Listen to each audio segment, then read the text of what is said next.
நான் north சாப்பாடுலேருந்து south சாப்பாடுக்காக மாறிட்டேன். நார்த் டு சவுத் மாறிட்டீங்க. ஆ இவங்க செய்கிற சாப்பாடு எல்லாத்துலேயும் புளி இருக்கும்.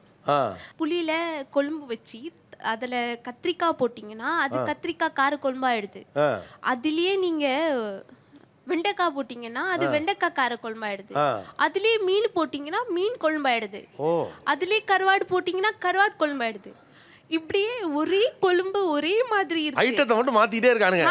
ஆ கேட்டா அது கொழும்பு. ஆ நம்மலாம் ராஜ்மா, சோலே, மட்டர் பன்னீர், பாலக் பன்னீர், அப்புறமா தால் சாவல் இதெல்லாம் சாப்பிட்டு பழக்கம். இவங்க எல்லாமே சோறு 3 டைம் சாப்பாடு ஒரே கொழும்பு.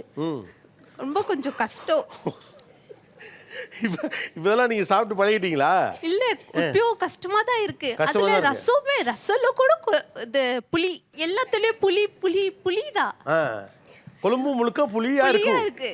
காதலிக்கும் போது ஒரே ஒரு புளி பேச வச்சு இவங்க 10 குழம்பு பண்ணுவாங்கன்னு உங்களுக்கு தெரியாதா? தெரியாது. தெரியாது. ஆஹா.